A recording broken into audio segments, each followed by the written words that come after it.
Oh, pleasure to talk to my next guest. The Asian sensation Andre Soukhamthath is back on the show, and he'll be headlining another XFC event on May the 28th, XFC 44, when he meets Jose Alberto Quinonez. Andre, how's it going?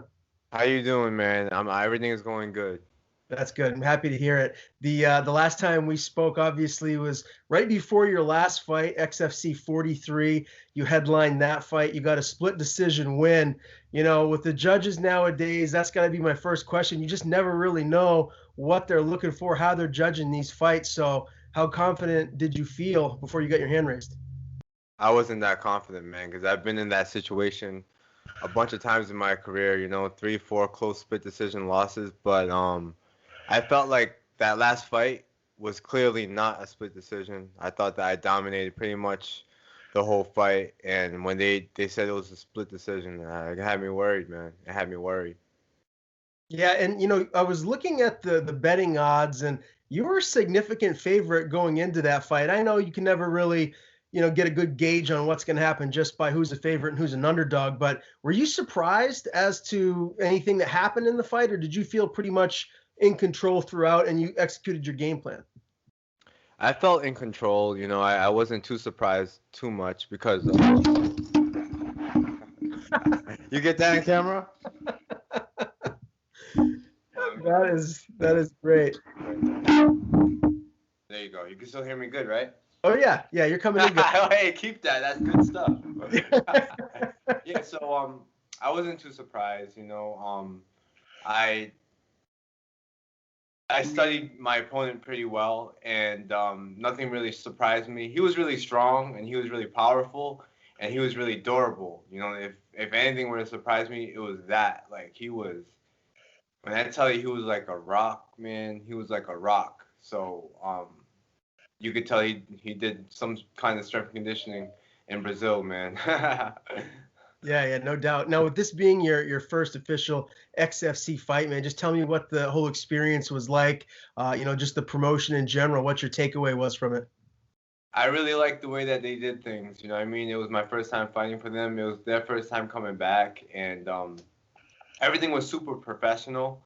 And you know, they had the hotel set up. They had the um, fight week, the per diems. Like, you know, it was almost like just like the UFC, just like any other big show. You know, sorry, my guy.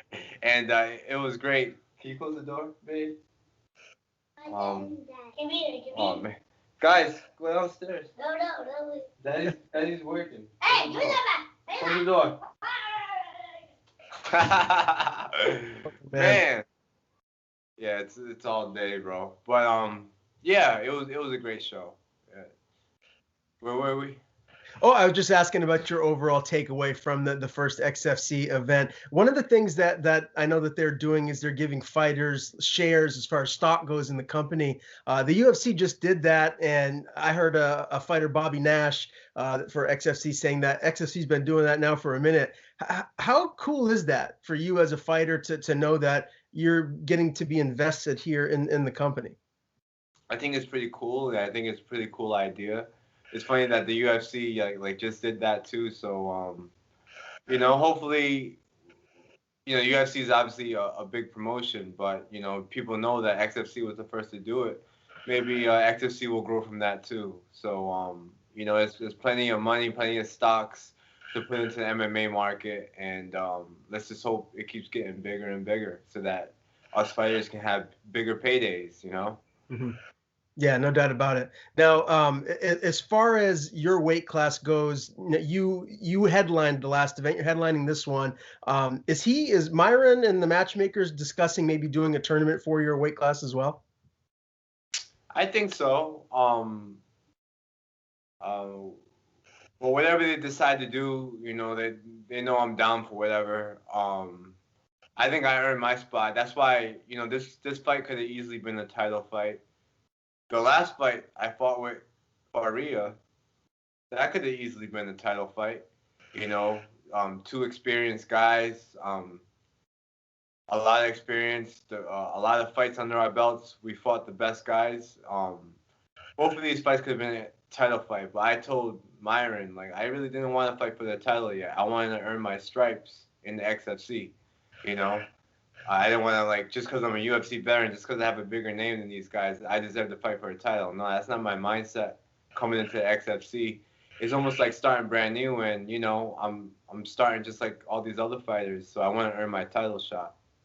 How many more fights will you have on your contract after this fight with Jose? I'll have one more. You have one more in. Obviously, you're not focused on anything but this fight. But as far as the future goes, like, is it a good possibility that maybe you'll sign another contract with XFC, or are you gonna look at your options when that time comes? Oh, for sure. That's definitely in my head. I can sign with the XFC again. I really like what they're doing. They treat their fighters very well, and they're very professional, like I said. And I think that they have big goals, and they're aiming high. And I think that they will get there by the way they're doing things. But as far as when my contract's up, yes, I'm just taking it day by day. I'm focused on this fight, and then, you know, after I win this fight, I'm going to focus on the next fight. And then once my contract's over, you just never know. But I'm at this point in my career now that I just need to do what's best that's going to set me and my family up for the future, and that's what I've been telling myself. I fought at the highest levels. I fought on all these TV networks. I fought on pay-per-view. All that stuff doesn't matter to me anymore. I want to be able to still do what I love, go in there and entertain the fans, train as martial artists every day, but at the same time, get what I deserve and be able to set myself up for the future. Yeah, no doubt about it. Now, we saw this past weekend, UFC 261. There was fans, a full stacked, the audience, everyone was there. I mean, no one was wearing masks. It was like the good old days, which seems like years ago now, man. What was it like for XFC 43? Can you just run me what it was like around the cage and how many people were in attendance?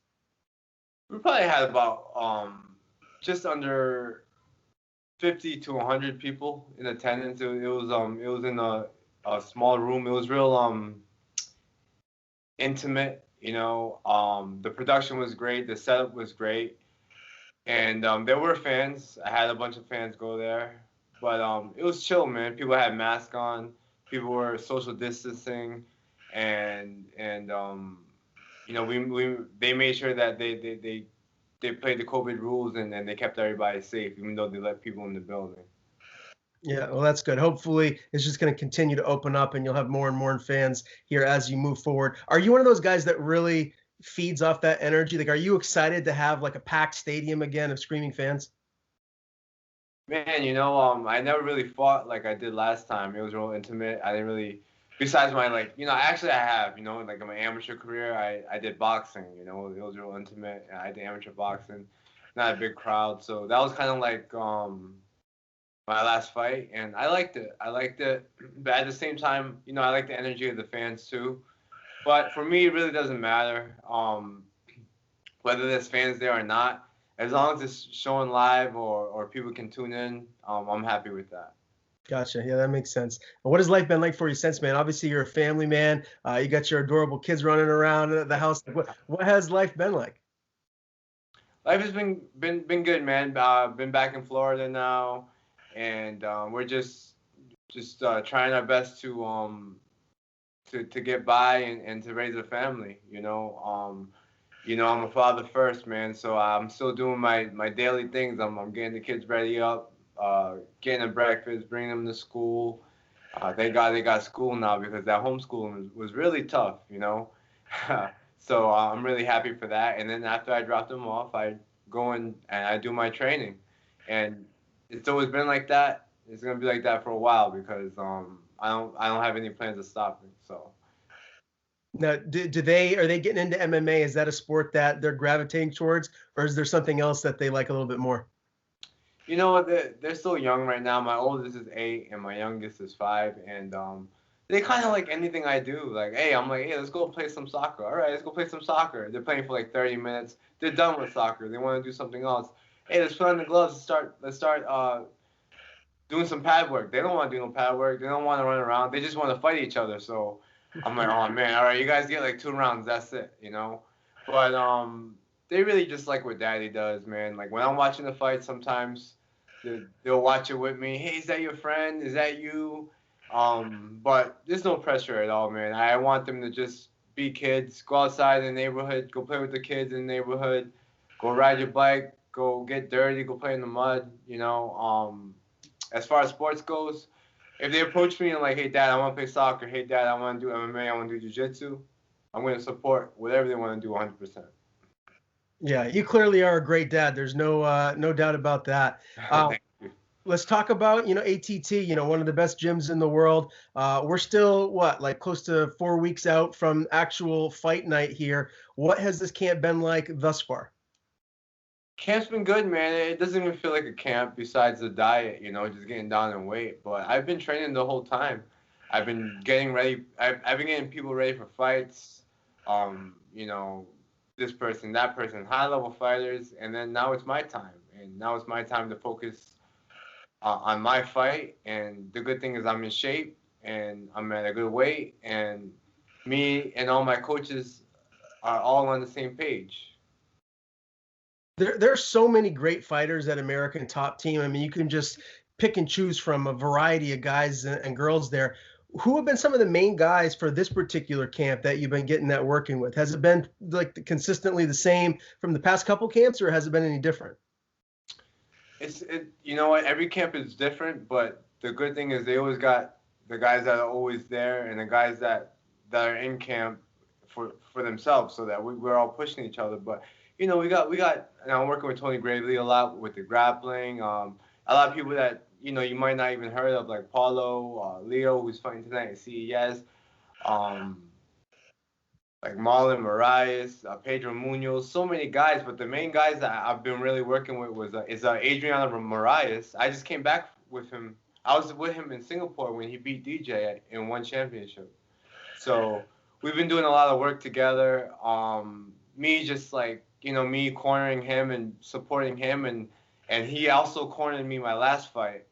So now he's cornering me again this fight, and we're working a lot of stuff, man. I'm just picking his brain. He's a champion, and that's the great thing. I love being around the guys at ATT because it's not just like physically everyone's talented. You can learn something, but it's their mindset, it's their lifestyle too. There's so many fighters that are just 100% martial artists, and they're 100% in. You know what I mean? They're so dedicated to the sport, and they're so dedicated to living that samurai lifestyle. They're real champions. And being around Adriano and on this trip and, throughout his camp, it was amazing. KOG too, he's another one. He's a great champion. And as for sparring goes, I've been getting a lot of working with Edson Barboza. So Whoa. It's fun, but it's not fun. But same thing there. I pick his brain after every session and I ask questions because I know the guy I'm fighting will not be like Edson Barboza. So I make sure that I test myself with the best every day. Yeah, that is one bad dude right there. Make sure you avoid those leg kicks of his. Obviously, signature win by Adriano over DJ, one of the considered the pound for pound best ever. Just let me ask you real quick what his mindset was going into that, because obviously when you stare across the cage and you see Mighty Mouse, some people it could get in their heads. What was his mindset like, and how focused and confident do you feel like he was going in there and ultimately got the win? This fight was supposed to happen since last April, I think, so he's been itching to fight. He's been out of the cage for about 2 years, so he was just itching to fight. But the thing was, he never left the gym, man. He was in the gym every single day for those 2 years. He was inactive in the cage. He was in the gym every single day, not just preparing for DJ, but just making himself better as a martial artist. And if you watch his tapes from before, you can see that his striking got better, his footwork got better, and his jiu-jitsu. I mean, it got better, I guess, but it was already so good, you know what I mean? And he's testing himself against the best 35ers and 25ers in the world, sparring with guys like me, Tony Gravely, sparring with KOG, and he's just a student that continues to learn. So in this fight camp, it didn't even feel like a fight camp. It just felt like another day in the office, just clocking in Monday through Saturday, All right, what we doing today? What we drilling today? Who we sparring today? And then once we got to the fight week, man, he was so calm and he was so confident because he was like, you know what? I don't care what happens, man. I've been waiting 2 years to get into this cage again. I don't care who it is. I don't see no face. I just want to fight, and I just want to prove to everyone that I am one of the best in the world too. And Yeah. I think he did that. Yeah, no doubt about it. I got to ask you about Tony, man. You guys were supposed to fight for the CES title before, I believe it was you got the call up to the UFC, man. Yeah. So what is it like now getting in there, going after it with him? And who is the, I guess, the uncrowned CES champ right now when you two get after it? Oh man, yeah. Hey, you know what? I actually rolled with Tony today, you know, and he's such a good guy. He's younger than me, so I respect him a lot because, like, to be honest, man, it seems like he's older than me sometimes because the way he carries himself is just amazing. Like he's such a champion himself, and you see his last performance, man, he worked so hard. He's been working hard in striking and his cardio, and we go after it, man. We have two totally different styles. You know, if I'm tagging him up too much with my jabs and my crosses, guess what? He's picking me up. He's slamming me on the floor, and I get up, but then I'm back on the mat again. So it's a good little fight for sure. Yeah, no doubt about it. I have nothing but the utmost respect for Tony. He's a class act inside and outside of the cage. For sure. Let's talk about this next one, man. XFC 44, Des Moines, Iowa. Jose Alberto Quinonez. He's 8-5. Former UFC fighter as well, man. How do you like this matchup? Man, I'm at this point where I can't pick my matches. You know what I mean? So they say, hey, this fight. I'm like, okay, it's okay with my coaches, and most of the time I'm a vet, man. I'll fight anybody, and this matchup. It seems like he likes to fight a lot by points. You know what I'm saying? It could be annoying, could be aggravating sometimes, but I've dealt with that before. So it's nothing that I haven't seen. So what's good is he likes to strike. So do I. And I'm hoping that it's going to be a barn burner. You know, no matter what, you know me, man. Every fight that I'm in is pretty entertaining. So I'll make sure I'll push the pace and make it a good fight. Do you feel any pressure at this point of your career to go in there and not just win, but get a finish here in this main event? No, I don't, because I'm confident in my abilities. A win is a win, you know. I'm always going out there for the knockout, but that's not my main focus. I'm not going in there saying, oh, I'm going to take him down. Oh, I'm going to do this. I'm going to do that. I'm going to go in there and be me and do what I trained and also show the world and everyone tuning in that I still got it. You know, Andre, I never left. I never been finished. I never been outclassed, and I'm still here, knocking guys out and beating guys flawlessly. Do you see this fight going the distance? He's pretty tough, but he's been finished before, so I see myself finishing him. You know, he's gonna catch my right hand, my left hand, my knees, my leg kicks. Pick one. You know what I mean? He's gonna catch one of them, and I don't think that he'd be able to handle it because I hit harder than all the guys he's ever fought. All right. I love it, man. May the 28th can't get here soon enough. XFC 44 main event, the Asian sensation, Andre Soukhamthath against Jose Alberto Quinonez. Always a pleasure to talk to you, my friend. Before I let you go, tell people where to follow you on social media, and if you have any sponsors or anyone you want to thank, the floor is yours. Yeah, man, you can follow me on Instagram, Andre Souk MMA. Follow my YouTube channel, Andre Soukhamthath. I do a lot of vlogging, fight week, and stuff like that. But yeah, man, I appreciate all my sponsors. You guys know who you are. That's that.